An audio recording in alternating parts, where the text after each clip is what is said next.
네, 안녕하세요. 한국사 길잡이 큰별쌤 최태성입니다. 문화유산을 통해서 우리 역사의 결정적 장면들 속에 담겨있는 이야기들을 찾아보는 최태성의 문화유산 그것마저 알려주마입니다. 2019년은요, 3.1운동과 대한민국 임시정부 수립 100주년을 맞이하는 아주 뜻깊은 해죠. 그래서 최태성의 문화유산 그것마저 알려주마에서는 3.1운동, 거족적 민족항쟁이었던 3.1운동의 그 준비 과정과 그 속에 숨겨있는 그 긴박한 이야기들을 알려드리도록 하겠습니다.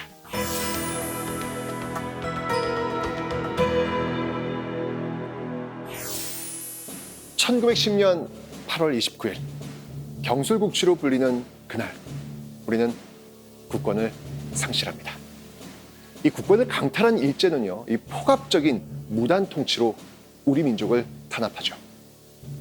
이런 상황 속에서 이 독립운동가들은 이 국내에서는 비밀 결사를 통해, 국외에서는 독립운동 기지 건설을 통해 이 독립운동을 전개해 나가는데요.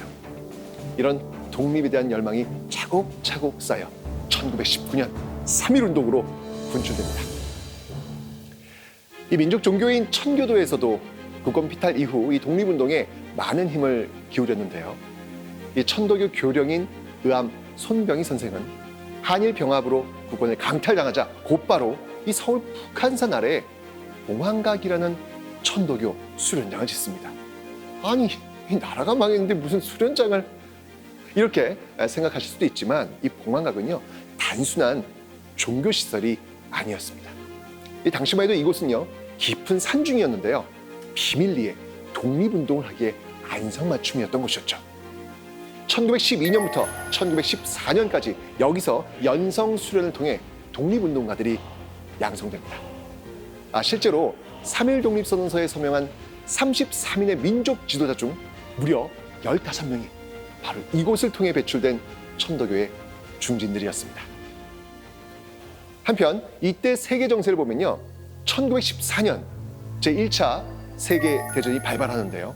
제1차 세계대전에서는요, 독일, 오스트리아, 헝가리 등이 뭉친 동맹국과 영국, 프랑스, 미국 등이 뭉친 연합국으로 나뉘어 싸우게 됩니다.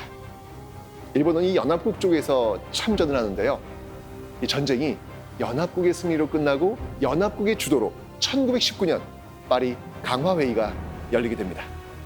여기서 미국 대통령 윌슨은 민족자결주의, 즉 각 민족은 정치적 운명을 스스로 결정할 권리가 있으며 다른 민족의 간섭을 받을 수 없음을 제창합니다. 그런데 여기서 민족은요, 패전국의 식민지를 뜻하는 겁니다. 결국 승전국 일본의 식민지였던 우리에게는 해당하는 사항이 아니었던 것이죠. 하지만요, 이 독립운동가들은 어떻게든 이것을 우리의 독립운동에 적극적으로 활용하고자 합니다.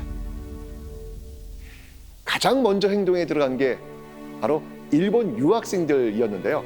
이들은요, 2월 8일 동경 기독교 청년회관에서 조선독립청년단 대회를 열고 역사적인 독립선언서를 발표합니다.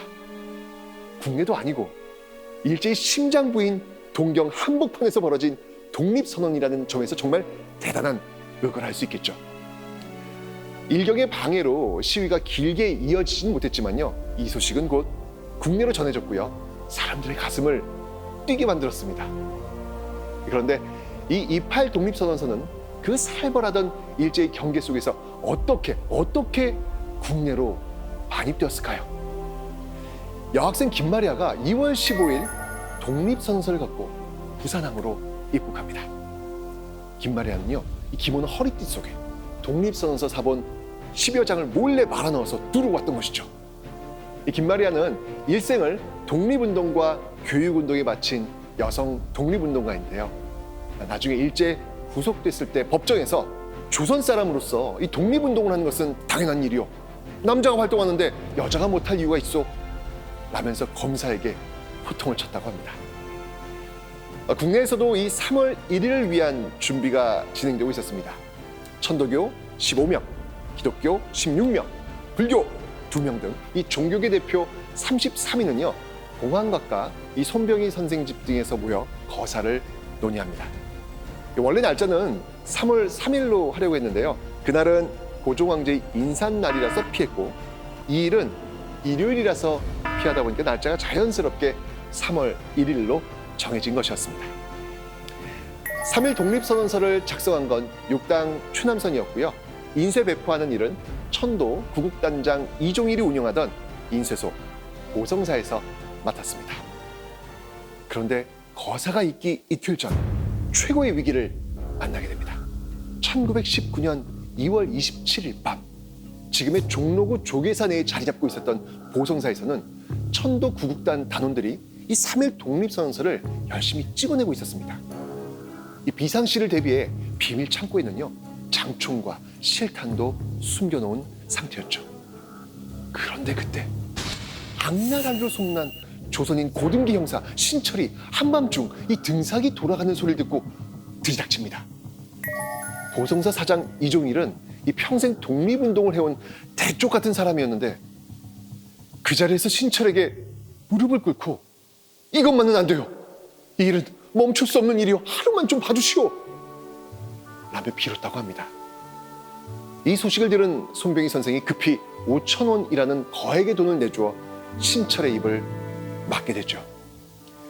조선인 형사의 마지막 양심이었는지 돈만 밝히는 기회주의자의 선택이었는지 모르겠지만 어쨌든 신철은 이 일을 눈감아 주었고 독립선언서는 무사히 인쇄를 마칠 수 있었습니다.